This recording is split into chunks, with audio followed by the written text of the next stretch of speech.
कहानी की शुरुआत में एक औरत ने एक डरावनी चीज देखी। एक अजीब सा जानलेवा वायरस धरती पर फैल गया था। एक बार इन्फेक्ट होने के बाद इंसान का शरीर धीरे धीरे हार्ड होने लगता, एकदम पत्थर की तरह सख्त। सभी लोग अपने रंग के हिसाब से मार्बल में बदल जाते थे, लेकिन जब पूरा शरीर पत्थर का हो जाता तो ये पत्थर भी टूट जाता था। बचती थी तो सिर्फ धूल मिट्टी। कहानी की शुरुआत होती है एक अपार्टमेंट में जहां कुछ टीनेजर्स पार्टी कर रहे थे। इस मौज मस्ती के बीच एक आदमी ने ड्रॉर से एक टैटू मशीन निकाली और फिर नशे में धुत एक लड़की के हाथ पर अजीब सा सिंबल बना दिया। शराब की वजह से अल्फा नाम की इस लड़की को टैटू नीडल फील तो हुई, लेकिन उसने ज्यादा कुछ रिएक्ट नहीं किया। शाम तक वो थोड़ी थकी हुई घर पहुंची। अल्फा की माँ जो देख रही थी कि उसकी बेटी से शराब की महक आ रही है, बहुत गुस्सा हो गई। उसने अल्फा को बाथरूम में ले जाकर गर्म पानी से नहलाना शुरू किया। जब उसने अल्फा का कोट उतारा तो उसे टैटू दिख गया। उसकी माँ चिल्लाने लगी कि कहाँ पर गई थी तू, ये टैटू क्यों बनवाया है। इस पर अल्फा चौंक कर कहने लगी कि मुझे नहीं पता। ये सुनकर उसकी माँ बहुत गुस्सा हो गई, लेकिन इस गुस्से के पीछे असल में डर था। उसकी माँ एक नर्स के तौर पर काम करती थी और उन्हें असली डर था पेट्रिफिकेशन वायरस का। किसी को नहीं पता कि ये वायरस कहाँ से आया और कैसे बढ़ा, और सबसे बुरी बात यह है कि ये वायरस शरीर के अंदर बहुत लंबे समय तक बिना कुछ किए रह सकता है। जब इंसानों को इस वायरस के बारे में पता चला तो ये पहले ही पूरी दुनिया में फैल चुका था। लगभग आधी दुनिया इस वायरस से इन्फेक्ट हो चुकी थी। अल्फा की माँ को डर था कि कहीं गंदी नीडल ना इस्तेमाल की गई हो उसका ये टैटू बनाने के लिए। उसने जल्दी से अल्कोहल का इस्तेमाल करके उस एरिया को डिसइंफेक्ट किया और कहा कि कल हॉस्पिटल आ जाना, टेटनस का शॉट लगाना है। शाम को अल्फा ने माँ को गुस्से में बड़बड़ाते हुए सुना। उसे लगा कि माँ शायद उसके बारे में ही बोल रही है, जिसके बाद वो गुस्सा होकर अपने कमरे में आ गई। सामने वाली बिल्डिंग को देखते हुए उसके दिमाग में एक आइडिया आया। उसने जूते और अपना कोट पहना, बैकपैक उठाया और भागने की तैयारी करने लगी। लेकिन जैसे ही उसने बालकनी पर कदम रखा, तेज तूफान की वजह से बिल्डिंग हिलने लगी। खतरे के बावजूद अल्फा बाहर निकल गई। बेटी की चीख सुनकर माँ बाथरूम में दौड़ी। अल्फा किसी तरह अपनी जान बचाते हुए लटकी हुई थी। अचानक बिल्डिंग हिलने लगी और तूफान शांत हो गया, जिसके बाद माँ अपनी बेटी को बचाकर अंदर ले गई। अपनी माँ को बेहद दुखी देखकर अल्फा उनसे लिपट गई और बार बार सॉरी बोलने लगी। इस बार माँ ने उसे डांटा नहीं, बस कहा कि कोई बात नहीं, आगे से ध्यान रखना। अगली सुबह अल्फा हॉस्पिटल गई जहां उसकी माँ काम करती थी। नर्स ने टेटनस का इंजेक्शन तैयार किया, लेकिन अल्फा को इंजेक्शन से डर लगता था। नर्स ने सोचा कि अल्फा को उस पर भरोसा नहीं है तो उसकी माँ को बुला लेती हूँ, लेकिन अल्फा ने उसे रोका और कहा कि मैं खुद लगाऊंगी, ये जानने के लिए कि कहीं उसकी बेटी के शरीर में वायरस तो नहीं है। अल्फा की माँ ने नर्स से कहा कि सैंपल ले लेना, लेकिन हॉस्पिटल में पहले ही बहुत सारे सैंपल पड़े थे, एकदम से टेस्ट कर पाना तो नामुमकिन है। नर्स ने कहा कि रिजल्ट 2 हफ्ते में आएंगे। आईसीयू में अल्फा की माँ पेशेंट्स को चेक कर रही थी, लेकिन कॉरिडोर में जहाँ पहले भीड़ थी अब बिल्कुल सुनसान हो गया। कल उसे डिनर भी देने कोई नहीं आया। पता चला कि इस खतरनाक वायरस से डरकर, जिसकी कोई वैक्सीन भी नहीं है, सभी नर्सेज ने मिलकर रिजाइन कर दिया। पेशेंट्स की कंडीशन बहुत सीरियस थी, जिनके शरीर में इन्फेक्शन 85% से ज्यादा बढ़ गया था। वो खुद अपना ख्याल रख ही नहीं सकते, उनका पूरा शरीर जम चुका है। ये वायरस हवा से नहीं फैलता तो अभी कंट्रोल में है। जब वो वार्ड के सबसे अंदर वाले हिस्से में गई तो एक बेहद दर्दनाक नजारा देखा। एक पेशेंट जो कल होश में था आज पूरी तरह पत्थर बन गया। हॉस्पिटल बेड पर पड़े पेशेंट को देखकर उसने शांत रहते हुए उसकी बॉडी पर लगे सेंसर हटाए और उनके आखिरी पलों में उन्हें एक इज्जत भरी अलविदा कही।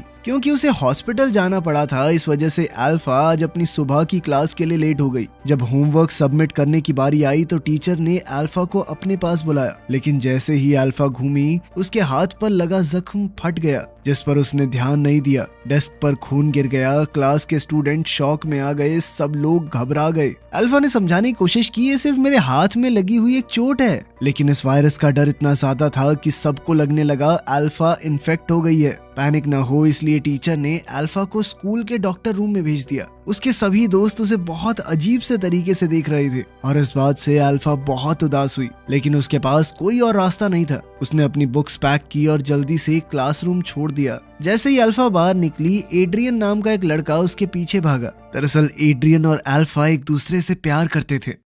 घर लौटकर अल्फा थोड़ा आराम करने वाली थी, पर घूमते ही उसने अपने कमरे में एक एक्स्ट्रा बेड देखा। कंफ्यूज होकर वो लिविंग रूम में गई और देखा कि सब कुछ उल्टा पुल्टा पड़ा था। उसे लगा कि कोई चोर घर में घुस गया और वो अपनी माँ को फोन करने लगी। पर जैसे ही वो अपने कमरे की तरफ वापस आई, उसने एक अजीब आदमी को अंदर लेटे हुए देखा। अजीब आदमी को देखकर अल्फा डर के मारे किचन में छुप गई। उसने दरवाजा लॉक कर लिया, पर बाहर से वो खटखटाने लगा। अल्फा ने टेबल से एक छोटा चाकू उठाया और आदमी से कहा कि मेरे पास मत आना, लेकिन उस आदमी को कोई फर्क नहीं पड़ा। उसने अल्फा से कहा कि देखो, डरो मत। उसने बताया कि मैं तुम्हारा मामा हूँ, तुम्हारी माँ का छोटा भाई। जब तुम छोटी थी तो मेरी गोद में पली हो। लेकिन अल्फा को अपना कोई मामा याद नहीं था। अगर सच में उसका कोई मामा है तो पिछले 10 साल में कभी सामने क्यों नहीं आया? अल्फा के शक के सामने उसका मामा अमीन सिर्फ इतना बोला कि उसकी सेहत खराब रहती है और वो अलग अलग जगहों पर रहता है। बस अभी अभी तो वापस आया हूँ मैं। अभी उसके पास रहने के लिए कोई जगह नहीं थी, इसीलिए वो उनके घर पर रहने आया था। अमीन की बात तो सही लग रही थी, पर फिर भी अल्फा उस पर भरोसा नहीं कर पाई।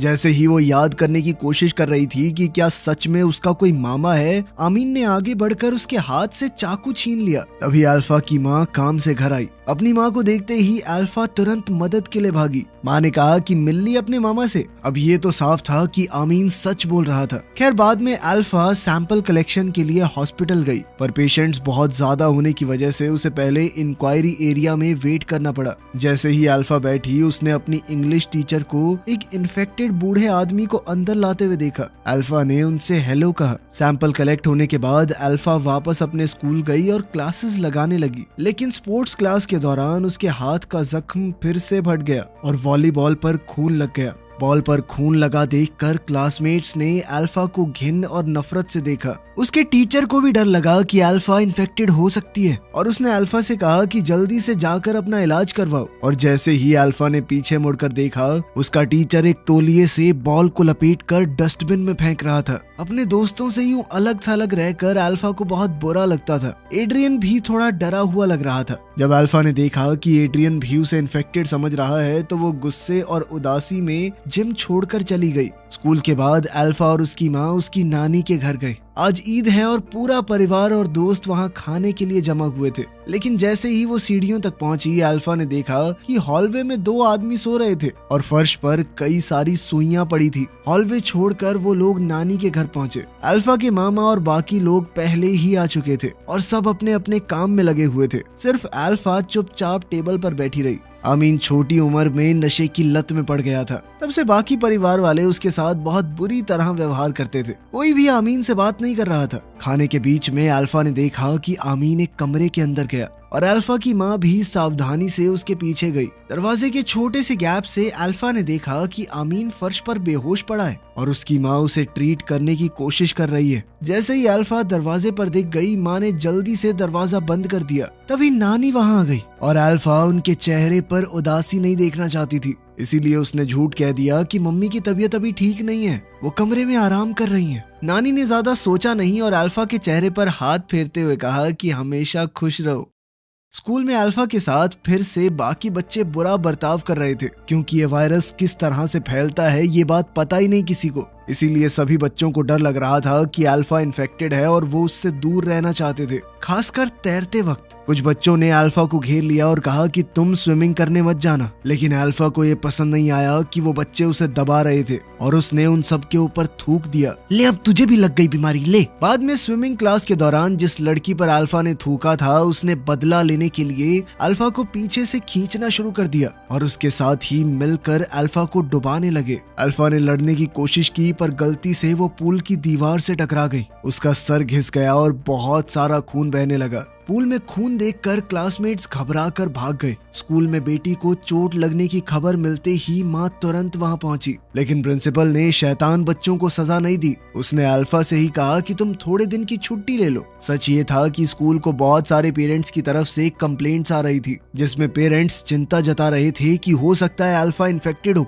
उसको हमारे बच्चों के साथ मत रखो। अल्फा की माँ ने कहा कि रिपोर्ट आने तक इंतजार कर लो, लेकिन प्रिंसिपल ने कहा कि इसे घर ले जाइए और तभी वापस आइएगा जब रिपोर्ट क्लियर हो। प्रिंसिपल के बर्ताव को देखकर माँ के पास सच्चाई अपनाने के अलावा कोई रास्ता नहीं बचा। हॉस्पिटल में वापस जाकर माँ ने अल्फा की रिपोर्ट निकाली, लेकिन ये वायरस इतने समय तक शरीर में ऐसे ही रहता है कि ब्लड टेस्ट भी ये कंफर्म नहीं कर सकता जब तक सिम्टम ना दिखें। माँ ने अब एक और तरीका सोचा और अल्फा को एग्जामिनेशन रूम में ले गई। उसने अल्फा के गले और शरीर के बाकी हिस्सों को ध्यान से चेक किया। सिम्टम के हिसाब से अगर इन्फेक्शन हो तो थ्रोट एरिया सबसे पहले पत्थर जैसा होता है और पत्थरों की धूल जैसी एक चीज खांसी में निकलती है और पेट में पत्थर बनने की वजह से दर्द होता है। माँ ने अल्फा का गला ध्यान से चेक किया लेकिन कोई स्टोन डस्ट नहीं मिला और पेट में भी कोई रिएक्शन नहीं था। जैसे ही माँ ने सोचा कि अल्फा इन्फेक्टेड नहीं है, अल्फा जोर जोर से खांसने लगी। उसके मुंह के पास स्टोन डस्ट देखकर माँ पूरी तरह जम गई।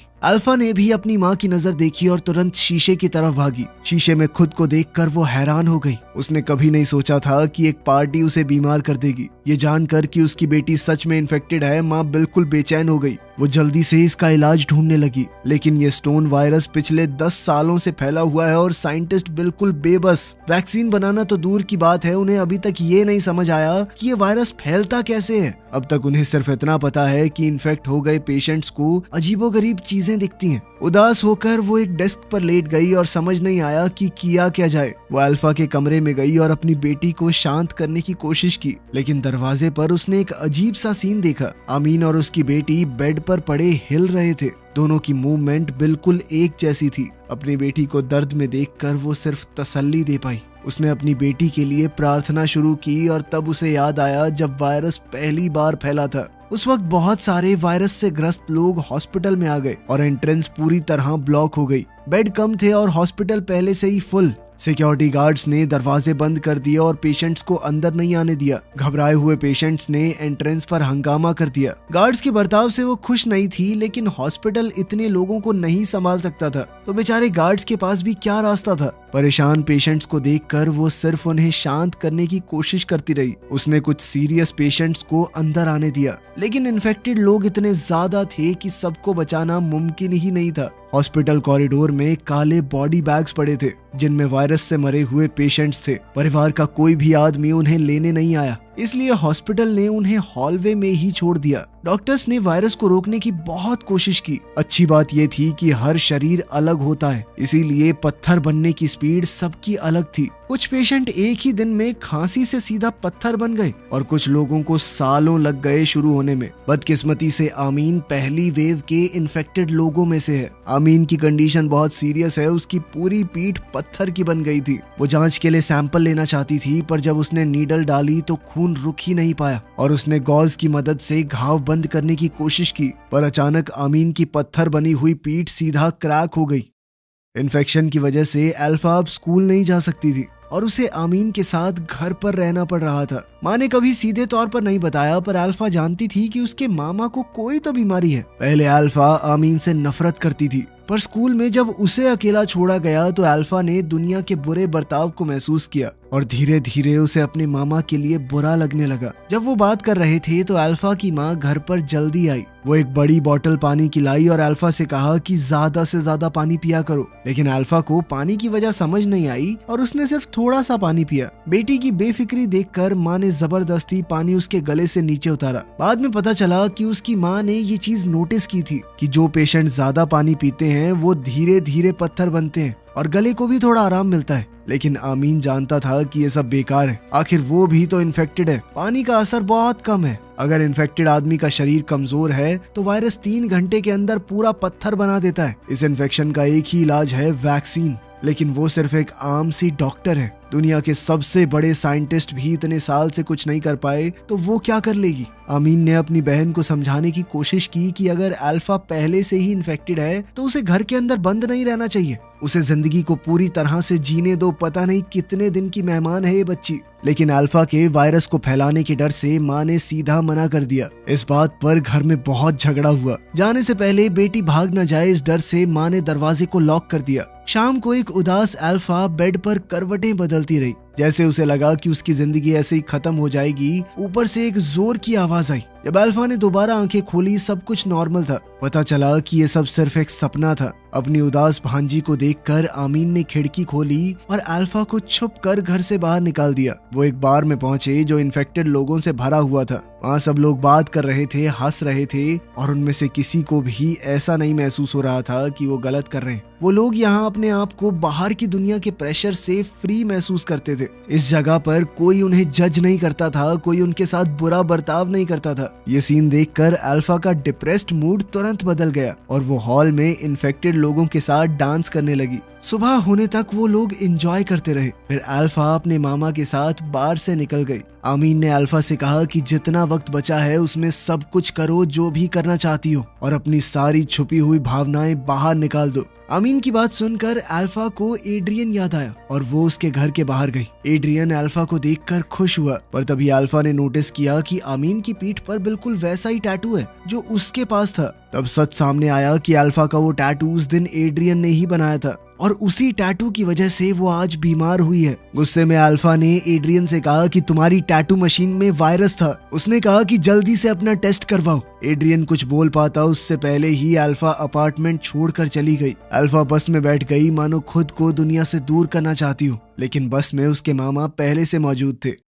अब आमीन अल्फा को समुद्र के किनारे ले गया और उससे कहा कि मेरे लिए काम करोगी। अल्फा ने सोचा कि शायद उसके मामा को थोड़ी शांति चाहिए, पर अचानक से उसे पता चला कि आमीन कहीं से ड्रग्स ले आया था। अल्फा उसे रोकना चाहती थी, पर यह बात उसके होठों तक आकर रुक गई। उसे समझ नहीं आया कि शुरू कैसे करे। जब तक वो कुछ बोलती आमीन बेहोश हो गया। अल्फा भागकर पास वाले होटल में गई और अपनी माँ को फोन किया। अपने भाई की हालत के बारे में सुनते ही उसकी माँ तुरंत वहाँ पर आई। वहाँ पहुँचते हुए उसकी माँ को बीते हुए कल के दिन याद आए। लगभग 10 साल पहले इसी समुद्र के किनारे और इसी होटल में आमीन छुपकर अल्फा को घर से बाहर ले आया था। कमरे में उसने ड्रग्स किए, लेकिन छोटी अल्फा को कुछ भी पता नहीं चला। उसे लगा कि उसके मामा सिर्फ थके हुए हैं। जब तक अल्फा की माँ वहाँ पहुंची, आमीन ने सांस लेना बंद कर दिया। किस्मत से माँ अपने साथ एड्रेनलिन शॉट लाई थी और उसने जैसे तैसे आमीन को बचा लिया। आज वही सब दोबारा से हुआ। आमीन की कंडीशन फिर से बिगड़ने लगी और धीरे धीरे उसका पूरा शरीर पत्थर का बन गया।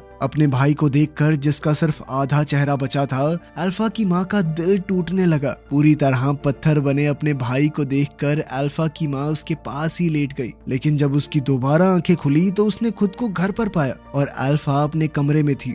सच ये निकला कि आमीन असल में 8 साल पहले ही इस बीमारी से मर चुका था। अल्फा की माँ उसे आज तक भूल नहीं पाई और यह बीमारी अल्फा को नहीं बल्कि उसकी माँ को हुई है। इस बीमारी में पेशेंट्स को अजीबोगरीब चीजें सच लगने लगती हैं, ऐसी चीजें जो कभी हुई भी ना हो। पेशेंट्स का इलाज करते हुए ही अल्फा की माँ खुद भी इन्फेक्टेड हो गई। जो आमीन उसे दिख रहा था वो उसी के दिमाग का बनाया हुआ एक ख्याल था। अपनी माँ को उदास देखकर अल्फा ने वो लोरी गाई जो उसकी माँ उसे बचपन में सुलाने के लिए गाती थी। इसी पल में अल्फा सब कुछ समझ गई। उसने अपनी माँ का हाथ पकड़ा और दोनों घर छोड़कर निकल गए परिवार को अलविदा कहने के लिए। और जैसे ही माँ बेटी घर से बाहर निकले, थोड़ी दूर ही एक पीला तूफान दिखाई दिया। कार की विंडशील्ड जल्दी से मोटी धूल से भर गई। ये सारी धूल उन लोगों की है जो पत्थर बन चुके हैं। उजाड़ सड़कों और चारों तरफ इस धूल को देखकर अल्फा का दिल बहुत परेशान हुआ। थोड़ी देर बाद माँ बेटी नानी के घर पहुंची। अल्फा की माँ गाड़ी का दरवाजा खोलकर अपार्टमेंट की तरफ चली गई।